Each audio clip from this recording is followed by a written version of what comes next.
Hi there. Welcome to my channel. Thank you for coming. If you've come here before, then you know that all I've talked about is conditioning hair, talking about damage, because you need a place to be able to talk about hair damage so that you can get to know your hair damage better and get to understand different techniques of conditioning. I have over 30 years experience. I often talk about my clientele, the phenomenal hair clientele, because they too wanted the answers to solve many of their damaged hair issues. And what has happened is that we did find a lot of answers to solve a lot of problems. You can definitely take care of at least 80% of your hair problems right at home. Um, they did the work. They went through it. They received the glory of having their own hair back healthy, and understanding how to keep it out of damage is just as important as understanding how to get out of damage. So I want you to think about that phenomenal hair clients.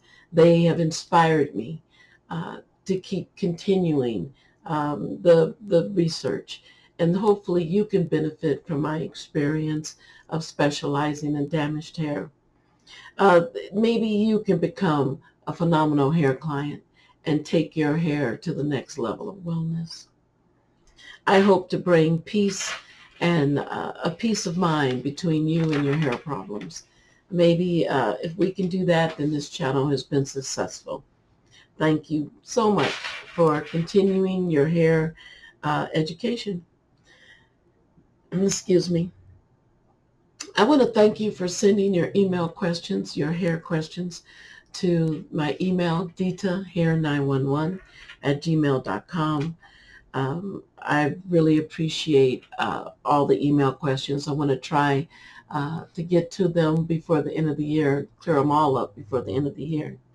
We don't have a big question of the day. That's when three or more questions come in asking the same question. We don't have one. It's not because we don't have one. It's because I didn't get to read all my emails. So we'll probably have one next time. But for now, I wanted to also have time to get through the email questions, and that way I won't be so overwhelmed at the end of the year. So it's good that maybe we'll just do um, the big question maybe every other week, I'm thinking, so that I can answer more emails. I'll see. I'll let you know. I'll keep you posted, right? But for now, I want to thank you so much for sending in your email questions. The first email question, let's see. The first email question, not on this page, right? I know I do it. I have script. I have script because I want to make sure that I can go over the information, make sure I'm delivering good information and information that you need to get your hair to a next level of wellness. First email question, brushing makes my scalp itch, and I've read where brushing has no effect on the hair. Well, the way you phrase that, I don't, I am wondering, no, brushing to me always has an effect on the hair and the scalp. One way, if you're brushing your hair, you are polishing it. They have really a boar bristle brush, and it collects the natural oils from your scalp and it pulls it throughout the hair. That also helps your hair maintain moisture level. So I think brushing in that sense, the hair itself, I think it is beneficial. Not to mention you collect a lot of dirt that might have microscopic dirt that gets in your hair during the day, especially if you use styling products. So to me, rinsing the hair, the styling products off, and giving yourself a nice brushing is good for your scalp. It's good for your polishing the hair shaft so that the hair has a beautiful sheen as well as has a protective coating for moisture. So I think brushing is great. If you're talking about the scalp, brushing is very good. It helps stimulate the scalp. We have a lot of muscles around our face and shoulders more than we do bone. And so the muscles are very strong. And of course, your head is wrapped in muscles. So to brush is just relaxing, and the itching is normal as long as you do not have products that are you're sensitive to, or for some reason is coating your scalp.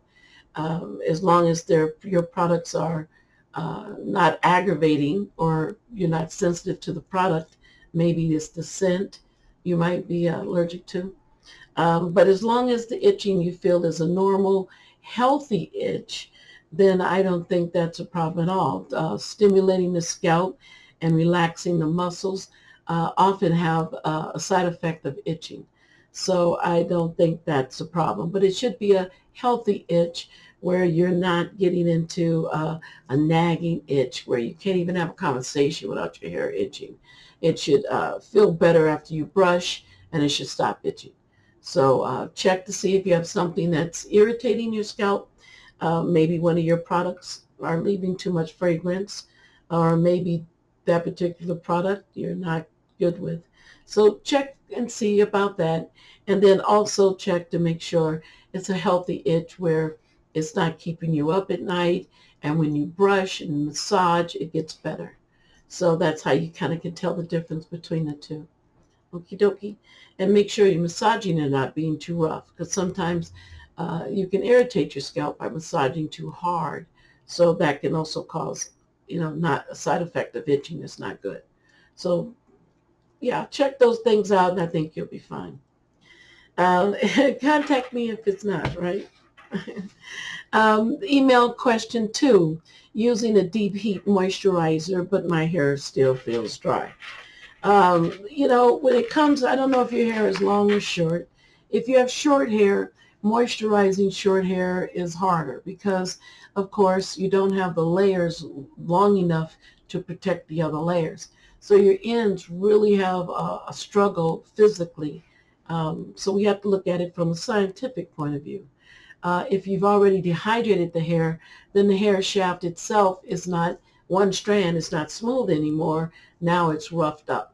And so that roughness you can't change because it's changed, the dehydration's been so severe, it has changed the physical structure of the hair strand. So that means that you're not going to get such a good feeling. However, hair is fibrous, and if it gets a lot of moisture, it should calm that physical problem down and maybe not make you so brittle. You also have to have patience. Moisture builds up in levels. So maybe you should deep condition every 3 days until that goes away. You can give it enough moisture and protection where that will be a better feel to your hair. So I'm thinking that maybe you're deep conditioning too far apart, or maybe you're not deep conditioning with enough moisture. Remember, you have to check your deep conditioning. Go underneath that heat conditioning cap. It needs a thin plastic cap on first. And then, of course, it needs the proper length of time. So you might make sure you're staying underneath there long enough, because if you're cutting it short, then that's a problem. If you're underneath the heat cap and you run out of product on your hair, so always check your heat cap, and send my heat cap instructions on my Facebook, Dita Damaged Hair. It's open to the public, and there you can get your heat capping instructions. But I have posted them here as well on the previous post. So getting back to conditioning. So make sure you are checking your heat caps to make sure you're not running out of product. So if you reach underneath the heat cap after 15, 20 minutes, depending on the length of your hair, just make sure your hair is good and hot, and then reach up and has been good and hot for a little while. And then reach up in your heat cap, squeeze. And if you're not getting creamy product, then you need to apply more product. If you're getting water in the bottom of your cap, then you need to apply more product. So once you apply more product, maybe your heat caps will be, you'll see better results. Usually when this happens, they're doing something wrong in the heat cap. So check your heat cap closer together until that feeling goes away. Then you can go to once a week. When it feels stable for once a week, then go to 2, then go to 3, and then go to 4. But once a month, you should be heat capping or deep conditioning, like we've talked about. So, uh, yeah, just remember that heat capping is not going to change it in one night, but over time.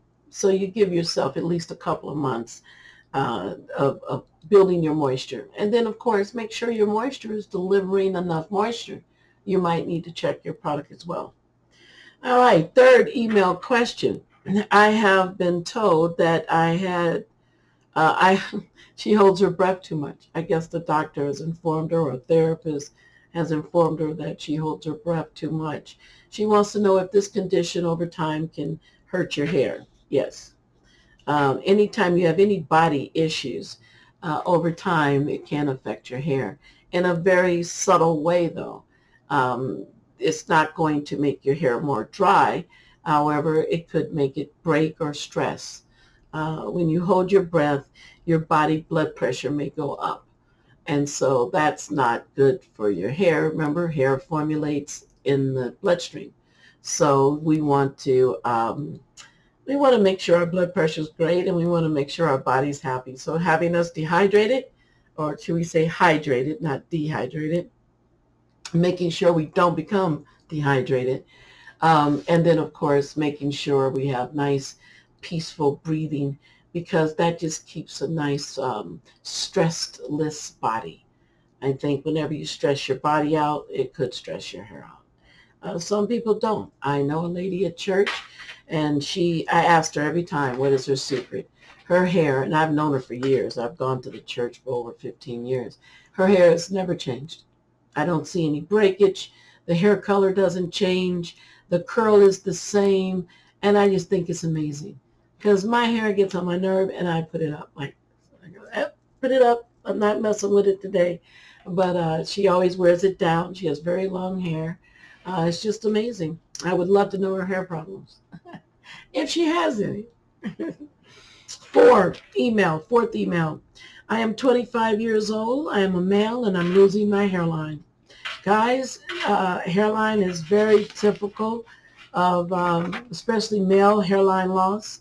Um, Definitely means that you need to go to that relaxation, that meditation, that stretching.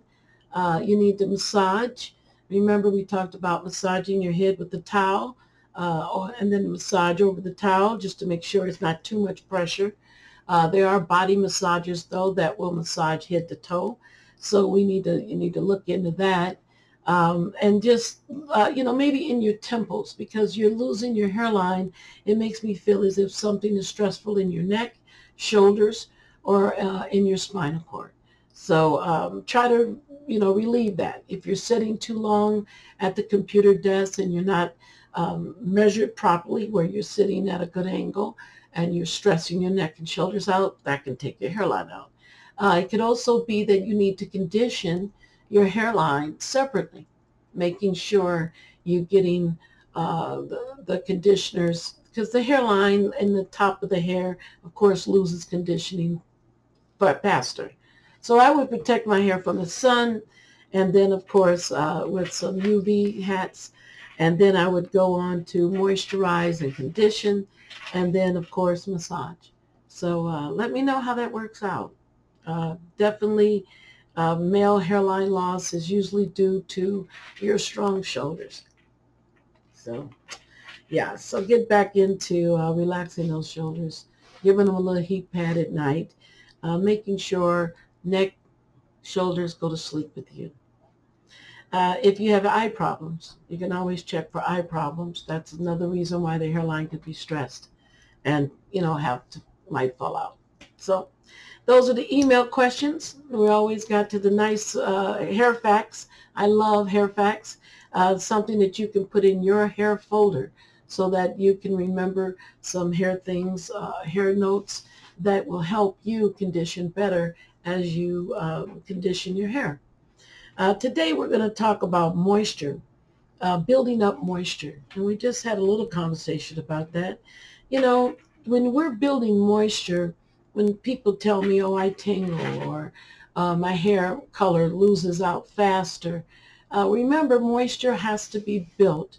So you would have to think about moisture if you're low on moisture because you tint. You would have to think about one, I have to tint, I have to heat cap or deep condition at least a week prior to my color.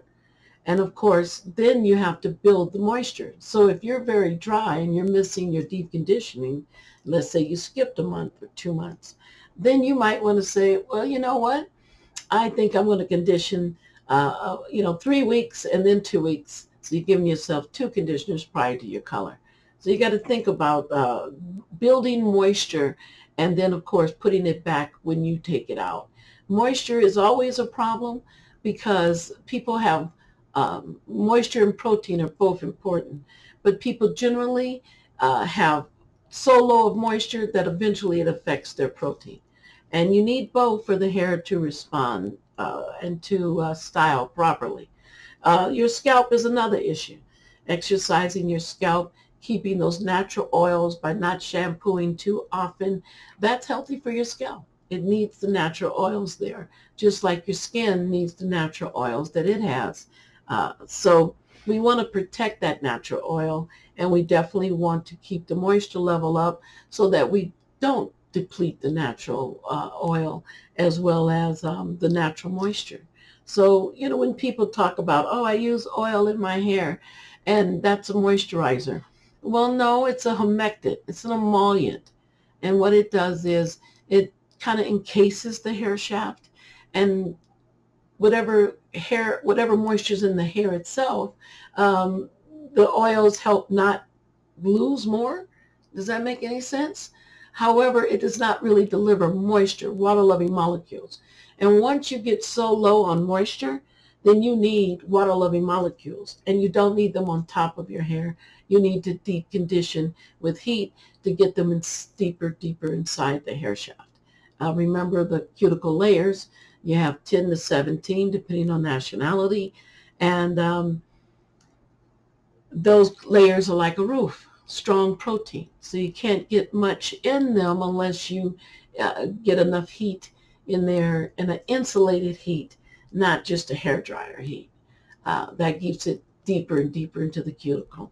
And sometimes I always show the inside of the hair shaft and how it looks so that you get an idea of where we want to place a lot of our conditioners. So remember, moisture has to be built. If you had any type of medication, I don't care if it's over the counter, then you need to replace that moisture in your hair, in your skin too, really. You might notice I need more lotion after I had the flu, or I need more lotion after I've been sick. So your hair needs more moisturizing. So if you know that you had an episode of illness, then you definitely know that I've got to deep condition until my hair is put back to where it was. And understanding what your hair feels like without moisture and what it feels like with moisture is important. I think that if we get an idea of how our hair feels when it's dry, we always know that because it's aggravating. But how does our hair feel when it starts to lose moisture? We need to understand that we are the one that will save our hair. We have to monitor our hair so that we can assist our hair with the proper conditioning technique to help put back what we take out daily. So yeah, the hair facts is definitely watch your moisture. Remember to mist your hair with the filtered water bottle. Put about a dime's worth of your moisturizer in it. And when you come home, mist your hair and rub in a moisturizer. And we're not talking close to the scalp. We're talking where the hair loses the product mostly most fast. Is the outer part of the hair, the longer hair. So your ends, not as necessarily too close to the scalp. So I just want you to stay aware of moisture loss. If you're able to go into the gym and you get into the steam room, you might want to put your conditioners in and let the steam just really kind of help. It's not going to take the place of a conditioning insulated cap, but conditioning cap. But it will help conditioner sink in more. The moisture is a good atmosphere like it is for your sinus.